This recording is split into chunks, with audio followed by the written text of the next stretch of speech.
Saludos, bienvenidos. La Guardia Civil cierra la Operación Vodka con la detención de los transportistas y los encargados del movimiento de dinero en efectivo de la organización criminal. El Pleno del Concello aprueba blindar el CIM y censura el intento de Jácome de desmantelarlo. Y hoy les presentamos a Manteiga, la más bonita de las ovejas de raza autóctona galega. Comienza aquí nuestro informativo.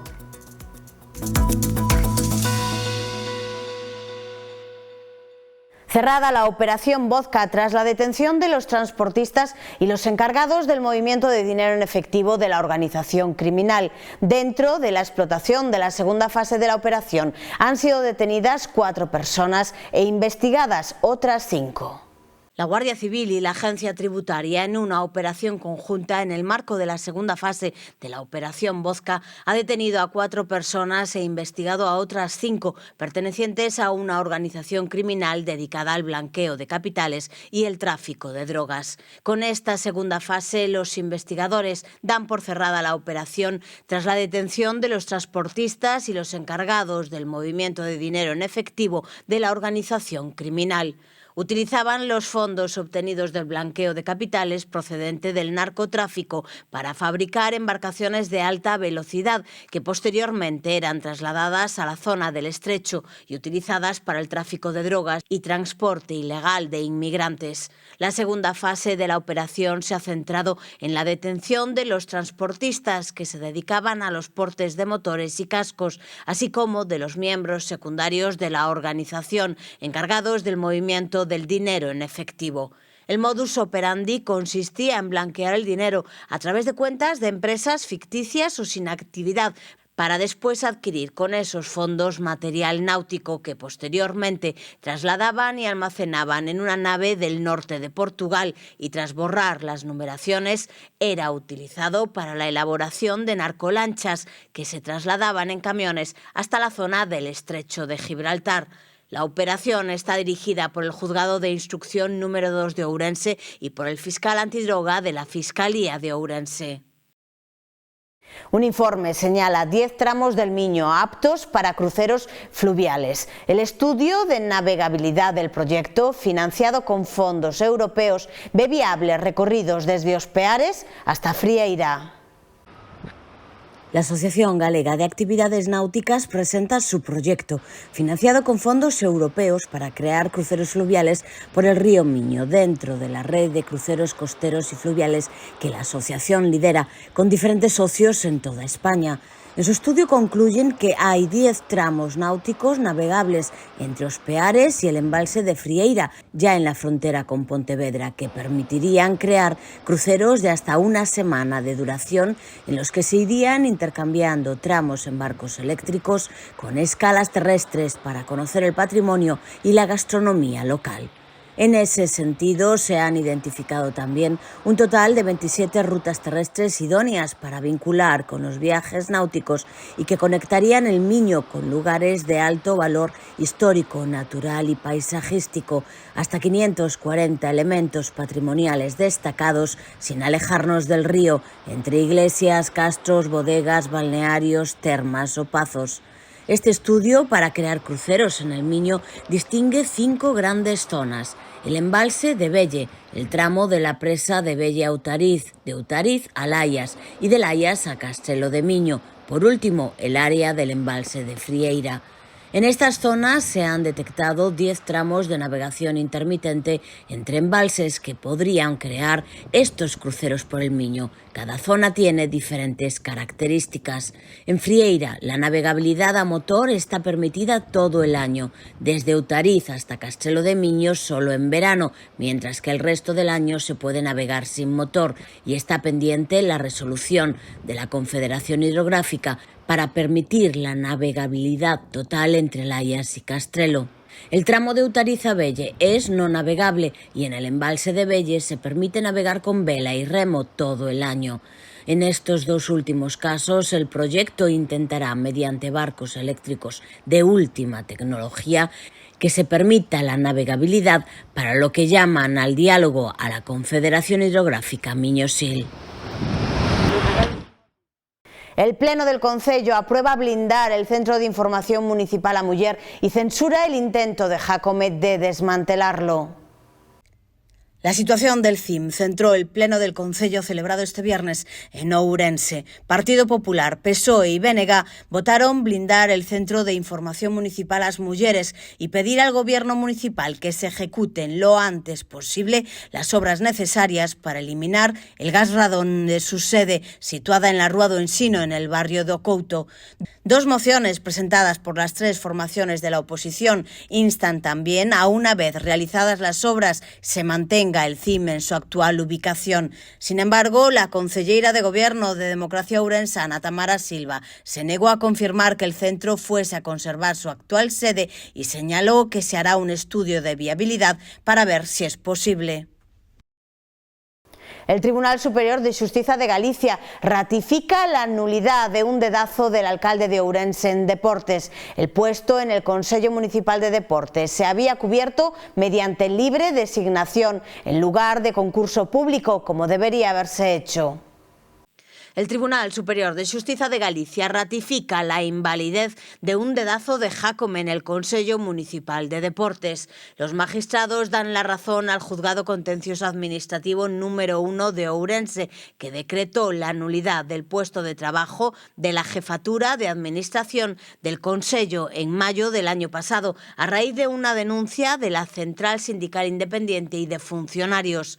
En aquel momento, sindicatos y oposición advertían de que estaba adjudicado a dedo por el Gobierno municipal. El puesto se había cubierto mediante libre designación, en lugar de hacerlo por concurso público, como se debería haber hecho. El Concello presentó recurso contra la sentencia, pero el Alto Tribunal desecha la apelación. En este caso, no solo se justificó el cambio del proceso de elección, sino que se abordó de urgencia cuando la vacante era previsible, una jubilación.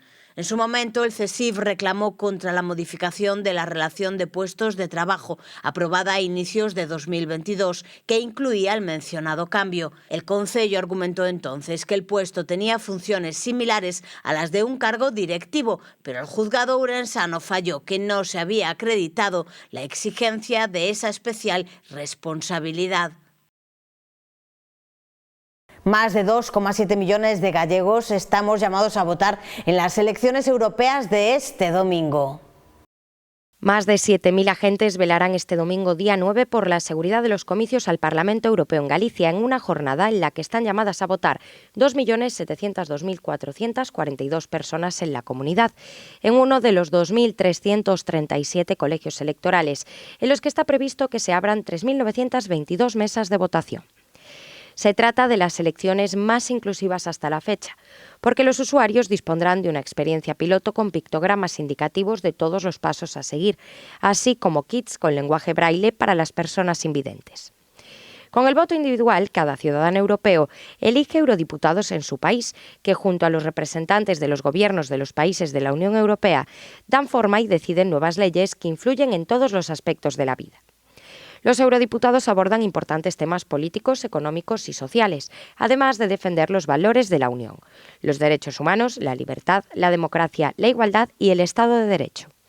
Cada país tiene detalles particulares para abordar las elecciones europeas. Sin embargo, hay unas pautas que son comunes y se aplican a todos. El número de eurodiputados elegidos de un partido político es proporcional al número de votos que recibe.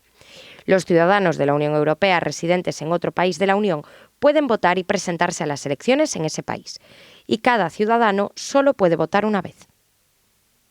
O candidato socialista Nicolás González Casares visitaba Ourense esta mañá no último día da campaña. Os candidatos socialistas ao Parlamento Europeo apuraban as últimas horas da campaña este mediodía en Ourense. O próximo 9 de xuño, o domingo, xogámonos a Europa que queremos para os vindeiros 5 anos. Unha Europa de avances ou unha Europa de retrocesos. Unha Europa dos dereitos, das liberdades, da paz e da xustiza social, ou unha Europa que nos quere impoñer unha axenda regresiva, a axenda que nos quere impoñer a ultradereita e a dereita que tamén se suma a eses postulados. González Casares falou da importancia que estas eleccións teñen para a provincia. As políticas que veñen de Europa son as que van permitir avanzar, por exemplo, nesa transición ecolóxica, digital, en facer máis resiliente a nosa agricultura, a gandeiría, Polo tanto, Ourense tamén depende, se quere avanzar ante o reto demográfico, depende das políticas europeas. Por tanto, máis Europa e facer tamén máis Ourense, desde aquí, desde o corazón de Galicia. E quero dicilo alto e claro, hai que votar o Partido Socialista por unha razón moi simple, porque imos gañar e parar a ultradereita novamente. Hoy nos acercamos al área de trasplantes del Complejo Hospitalario Universitario de Ourense para conocer con más detalle el proceso de donación. Desde que se certifica el fallecimiento del donante hasta que se realiza la extracción y se implanta el órgano, suelen transcurrir entre 48 y 72 horas que se viven intensamente. Nosotros, cuando tenemos un donante, la oferta de ese donante, con las características de esa persona que va a donar, se transmite a la ONT, a Madrid, a la Organización Nacional de Trasplantes, y luego se intenta distribuir de forma zonal. Habitualmente las ciudades que tienen hospitales trasplantadores, y cuando hay una persona que dona en esa ciudad, si hay otro receptor compatible en la ciudad, el órgano se trasplanta allí. En ciudades como la nuestra, que no trasplantamos, nuestro hospital no trasplanta, se plantea que el donante ese órgano va a quedar en la comunidad autónoma. Se trasplantará en Santiago o en A Coruña, son los hospitales trasplantadores. Y si no hay receptores compatibles, hay una zona, la zona norte. La zona norte incluye Galicia, Asturias, Cantabria, La Rioja y País Vasco. Entonces ese órgano se va a buscar un receptor en esta zona. Que no hay receptor en la zona, se oferta a nivel nacional. La prioridad en la lista la tiene la Organización Nacional de Trasplantes. En caso de urgencia, el órgano puede viajar a cualquier parte de España desde Ourense. El punto más lejano al que este año se ha enviado un órgano desde el Chúo fue Granada. La lista más amplia de donaciones es la renal. Es un órgano que es verdad que no salva vidas, pero como os digo, mejora infinitamente la calidad de vida de las personas. Es un órgano par, un donante puede donar sus 2 riñones, y también hay trasplante de vivo. Hay personas que deciden en vida donar un riñón a seres queridos o incluso de forma altruista.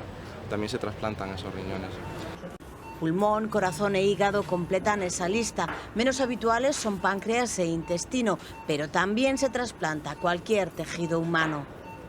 La córnea es el más visible, devuelve la vista, pero luego huesos, tendones, ligamentos, todo esto se usa en las cirugías habitualmente de traumatología o de cirugía vascular.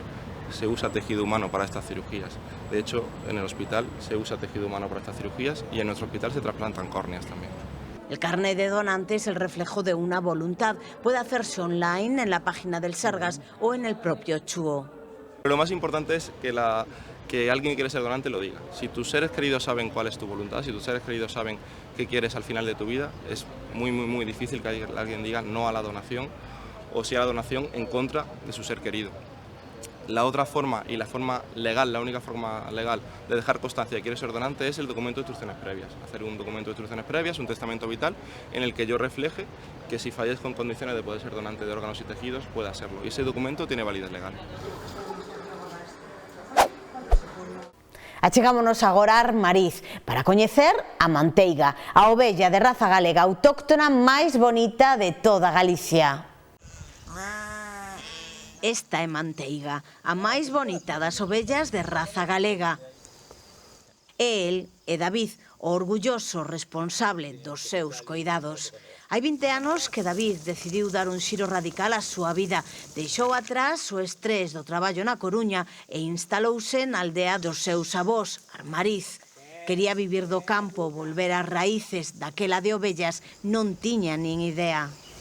Y de hecho aquí en el pueblo la gente que tenía ovejas, creo que como muchos llegaron a tener 15 y tal, y las típicas que andaban para sacar un cordero de vez en cuando, para que te limpiasen para estar con las vacas. A este nivel nadie tenía tanta oveja. Y fui aprendiendo gracias a Sovega y a Linorde, que me ayudaron y me aconsejaron y tal, estoy bastante contento. Y fallo error, pero bueno, tampoco hubo mucho fallo. Primero me hice con 4 para limpiar la finca, en esta finca en la que estáis, para 4 normales, y después me hice con 2 gallegas, y fue cuando ya vi que comía mucho más, comían las silvas, las ortigas, menos los fentos, comían de todo. Y decidí cambiarme para las ovellas galegas, porque no tienen problemas de enfermedades, los partos no tienen problemas de partos, nunca tuve que asistir a un parto, porque aparte son muy buenas madres, y lo más importante el tema de enfermedades, que aguantan con todo. A ovella galega é unha raza protexida en perigo de extinción.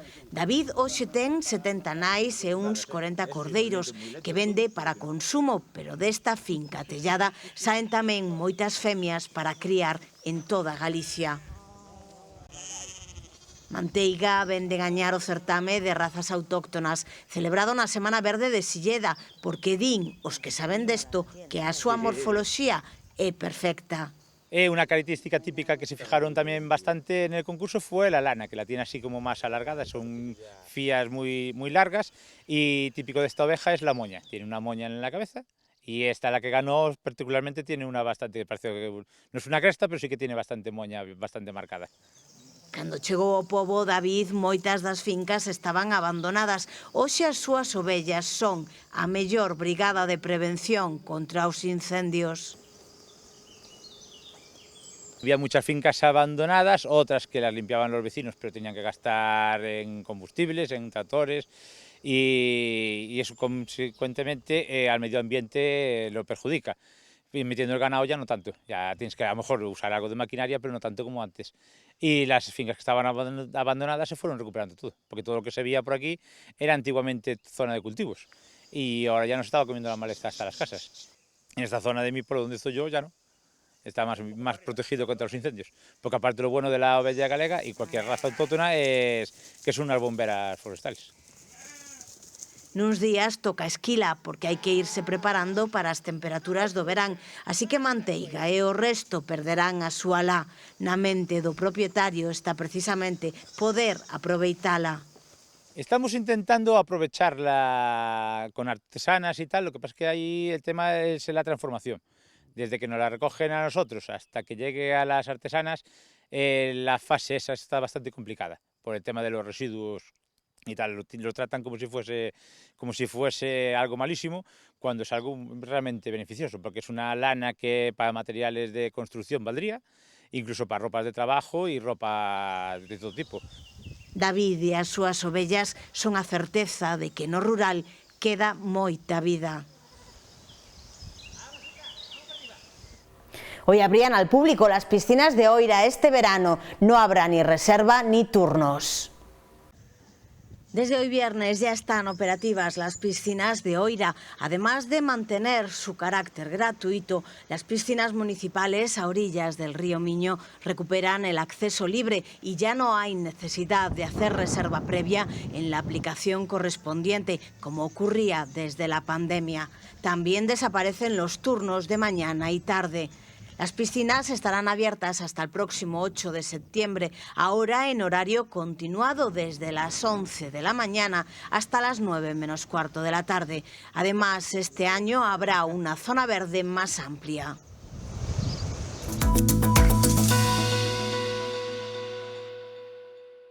Y hasta aquí nuestro informativo diario. Nos vamos, volvemos el lunes con más noticias ourense. Disfruten del fin de semana.